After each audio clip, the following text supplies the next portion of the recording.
اس کے واقعات کا سلسلہ جاری ہے۔ اللہ کے رسول صلی اللہ علیہ وسلم کے زمانے میں ایک بار ایسا ہوا کہ 3 بڑے صحابہ کے درمیان جھگڑا ہو گیا، اور وہ جھگڑا کس بات پر ہوا وہ سننے کے لائق ہے۔ ہوا یہ کہ اللہ کے رسول صلی اللہ علیہ وسلم جب عمرہ کرنے گئے مکہ، تو وہاں پر قریش کے ساتھ یہ طے ہوا تھا کہ 3 دن تک رہیں گے، اس سے زیادہ نہیں رہیں گے۔ تو جب 3 دن مکمل ہو گئے تو اللہ کے رسول صلی اللہ علیہ وسلم نے معاہدے کے مطابق وہاں سے نکلنے کی تیاری کی۔ تو آپ جب نکل رہے تھے اور آپ کے صحابہ بھی ساتھ میں نکل رہے تھے واپس مدینہ آنے کے لیے، تو ایک بچی ایسے کچھ 9-10 سال کی وہ پکارتی ہوئی آئی، یا عمی یا عمی، اے چچا جان اے چچا جان۔ تو لوگوں نے مڑ کے دیکھا تو وہ بچی حضرت علی رضی اللہ تعالیٰ عنہ کو پکار رہی تھی۔ وہ بچی کون تھی؟ وہ بچی تھی حضرت حمزہ ابن عبد المطلب رضی اللہ تعالیٰ عنہ کی بیٹی۔ حضرت حمزہ ابن عبد المطلب رضی اللہ تعالیٰ عنہ، جن کو ہم شیر خدا اسد اللہ کے نام سے جانتے ہیں، ان کی شہادت جنگ احد کے موقع پر ہوئی تھی، اور جب وہ ہجرت کر کے آئے تھے مدینہ تو ان کی یہ چھوٹی بیٹی اپنی ماں کے ساتھ اس کی گود میں مکہ ہی میں رہ گئی تھی، اور پھر یہاں حضرت حمزہ کی شہادت ہو گئی اور وہ بچی اپنے ماں کے ساتھ وہیں رہ گئی تھی۔ تو اب جب اس بچی کو یہ معلوم ہوا کہ اللہ کے رسول صلی اللہ علیہ وسلم اپنے پورے ساتھیوں کے ساتھ یہاں آئے ہیں، تو اس کے دل میں، اب جا رہے ہیں تو اس کے دل میں یہ خواہش پیدا ہوئی کہ میں بھی ساتھ میں جاؤں۔ اس کے دل میں بھی ایمان، اللہ تعالیٰ نے اس کے دل میں بھی ایمان ڈالا۔ تو حضرت علی رضی اللہ تعالیٰ عنہ نے بڑھ کے اس بچی کا ہاتھ پکڑ لیا اور اسے حضرت فاطمہ رضی اللہ تعالیٰ عنہ کے حوالے کیا کہ اس بچی کی پرورش ہم لوگ مل کے کریں گے، یتیم بچی ہے۔ اب جیسے ہی یہ خبر معلوم ہوئی تو حضرت جعفر ابن ابی طالب اور حضرت زید ابن حارثہ، یہ دونوں پہنچ گئے حضرت علی کے پاس۔ اب تینوں میں جھگڑا ہونے لگا۔ ہر ایک کہتا تھا کہ اس بچی کی پرورش میں اپنے ذمہ لوں گا، میرے گھر میں رہے گی۔ تو حضرت علی رضی اللہ تعالیٰ عنہ کا یہ کہنا تھا کہ یہ میرے چچا یعنی حضرت حمزہ کی بیٹی ہے، چچا ہوتے تھے، اس لیے میرے ساتھ رہے گی، میں پرورش کروں گا۔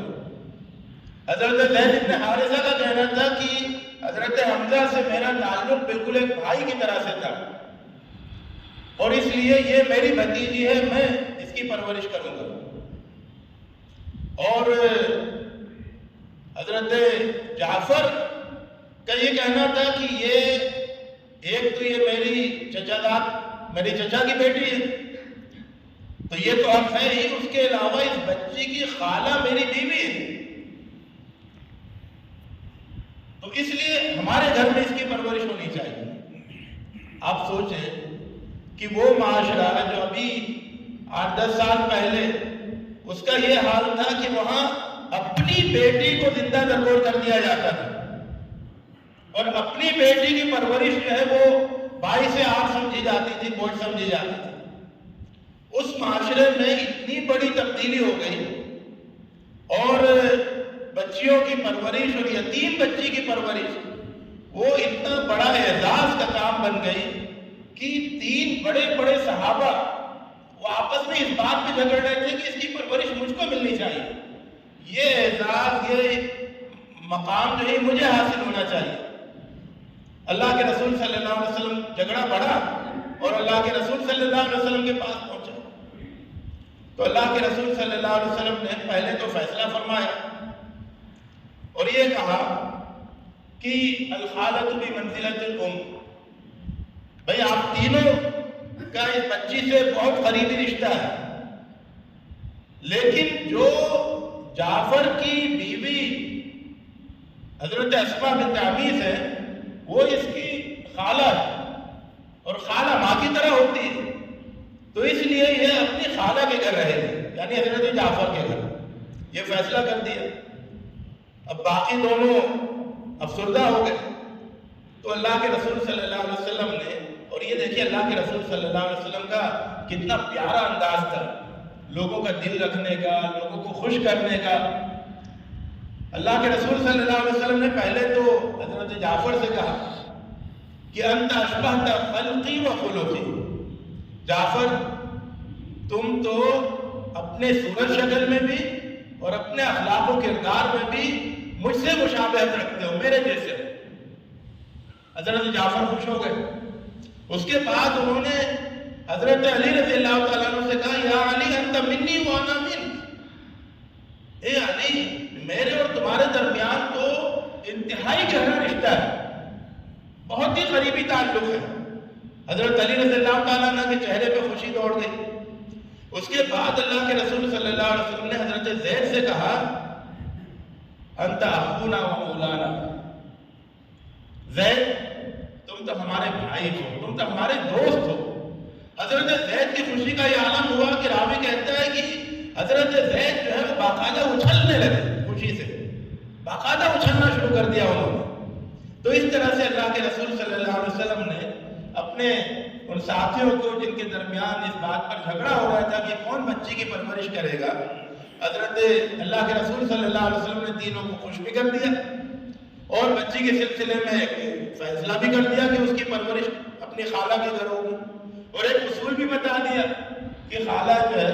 اس کا مقام ماں جیسا ہوتا ہے، جس طرح سے ماں کی ذمہ داری ہے اسی طرح سے خالہ کی ذمہ داری ہے، جس طرح سے ماں کا احترام اور خدمت ہونی چاہیے اسی طرح سے خالہ کا احترام اور خدمت ہونی چاہیے۔ تو اس طرح سے ہم دیکھتے ہیں اس ایک واقعے کے آئینے میں کہ اللہ کے رسول صلی اللہ علیہ وسلم نے کتنا خوبصورت،